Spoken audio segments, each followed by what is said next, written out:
माता सरस्वती पूजा के माता प्रतिमा को विसर्जन करने के लिए निकलते हैं तो उस भीड़ में से कुछ आतंकवादी विचारधारा के लोग, जिहादी लोग एक नाबालिग बच्चे को खींच करके और ले आते हैं और पीट करके कूच करके उसकी हत्या कर दी जाती है। आज रुपेश पांडे की हत्या कर दी गई कुछ दिनों पहले, और उसके बाद हजारीबाग, रामगढ़ ऐसे विभिन्न क्षेत्रों में इंटरनेट सेवा बंद कर दी गई। ये झारखंड को कश्मीर बनाने के लिए तुले हुए हैं। झारखंड में मॉब लिंचिंग नाम के कानून का हवाला दे करके केवल और केवल एक विशेष समुदाय का वोट बैंक बढ़ाने के लिए और अपने स्वार्थ के लिए यहाँ की सरकार काम कर रही है। हिंदू समाज केवल वोट बैंक की राजनीति बन के रह गई है। जब कोई तबरेज नाम का मुसलमान का हत्या हो जाता है तो उसके लिए विषय संसद भवन से लेकर के यूना तो पहुंच जाती है।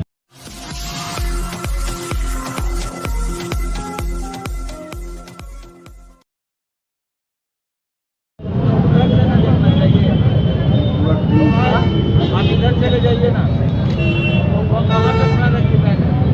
हाँ, भारत का ऐसा कोई भी राज्य का कोई भी जिला बाकी नहीं है जिसमें हिंदुओं की हत्या की गई है। और झारखंड में मॉब लिंचिंग नाम के कानून का हवाला दे करके केवल और केवल एक विशेष समुदाय का वोट बैंक बढ़ाने के लिए और अपने स्वार्थ के लिए यहाँ की सरकार काम कर रही है। जब कोई तबरेज नाम का मुसलमान का हत्या हो जाता है तो उसके लिए विषय संसद भवन से लेकर के यूना तो पहुंच जाती है।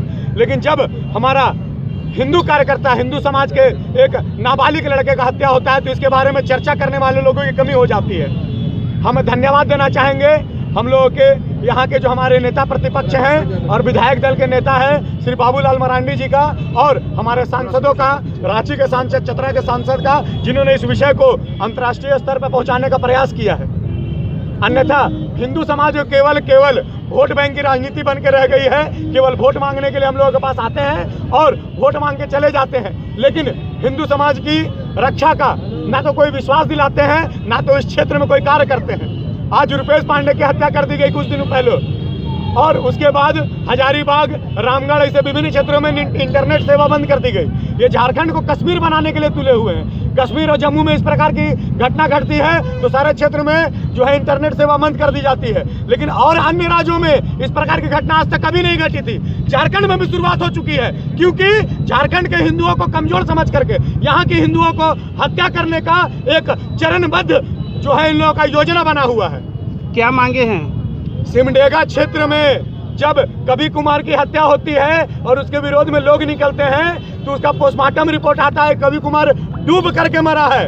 लेकिन आप उठा करके देखिए इतिहास, हम लोगों के आंदोलन के द्वारा जब हम लोग कवि कुमार के बॉडी को फिर से रांची में बुला करके उसका पुनः पोस्टमार्टम कराते हैं तो 9 जगह से उसकी हड्डियां टूटी हुई मिलती है। तब जाकर के केस में परिवर्तन आता है कि नहीं, यह डूबने से हत्या नहीं की गई है, यह मॉब लिंचिंग के द्वारा इसे पीट करके मार दिया गया है।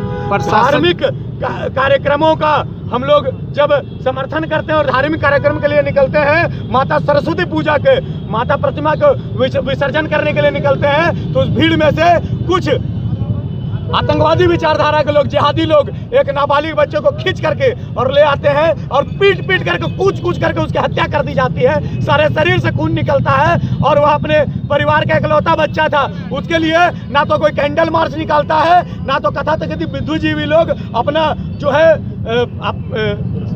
पुरस्कार वापस करते हैं।